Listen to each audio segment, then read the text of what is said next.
Hi guys, welcome to my channel. My name is Opeyemi, and if you're new on this channel, thank you so much for joining in. For my former subscribers, thank you so much. Thanks for coming in again. If you're interested in content related to career development and personal development growth, this is the right area. This is the right place you should be. And in today's topic, or in today's video rather, I'll be talking about reasons why you're not being called for interviews, and these are the things we're going to be addressing. I'm going to start by assuming that you're actually familiar with the ATS, that is the applicant tracking system. This is like a software that recruiter actually use in selecting their candidates. And this kind of system, like I'm assuming you know it already, but this kind of system actually has programmed information in it, and if your CV does not comply with the programmed information in the HCS for that recruiter, of course the CV is going to get dumped. This is usually used mostly in big organizations where they have a lot of CVs to consider. This is not the reason for this particular video, so I assume you're already familiar with ATS. What are the other reasons why you don't get called for interviews? So the first thing I'll be talking about is your CV is not tailored towards the job. Looking for a job is actually a job on its own, so sometimes we just want to generalize our CV and just flow with it. But one thing you should understand is for every job application, you're supposed to tailor your CV in such a way that it complies like 100% with the job description, so that when the recruiter gets to see it, they feel like, okay, this is actually making sense, unlike a general one that they cannot really relate to it. So this is one thing that you should always make sure you do, so that you can get called for the next interview. Another thing could also be that you're not applying for the job that you have the skills and experience. So sometimes you're just trying our luck and we just want to see if it's going to work out or not. So applying for jobs that you do not match with your skills and experience would actually mean there will be limited or no chance of getting called for an interview. So this can be a reason why you're not getting called for an interview. Another reason that I think you should improve is a networking skill. It is one thing to apply for a job online or anywhere else,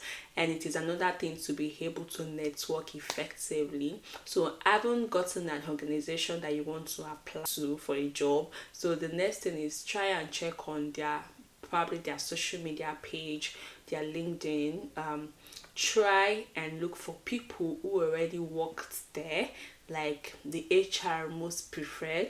It is good that you network with those people because they are going to help you one way or the other. There is one thing that networking does, that it moves you closer to the table. It moves you closer to the positions, the points where you now get to defend yourself, or you get to defend your competence. You need to dust your networking skills this time and just bring it on to the game, so that you can get called for interviews soon, quickly, faster. And another point that could be a reason why you're not getting called for interview is that you're not active on social media.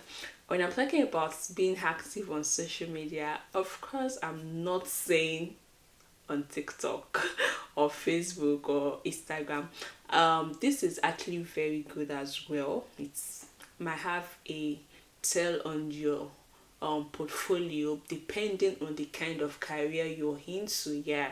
But the major thing that is really professional is your LinkedIn, so you need to try and be active, because the things about some of these recruiters is they check how active you are on this career website and make their judgments based on this. And if you are even active on LinkedIn, you need to watch out for the things that you're putting out there, especially on LinkedIn, the area you're focusing on.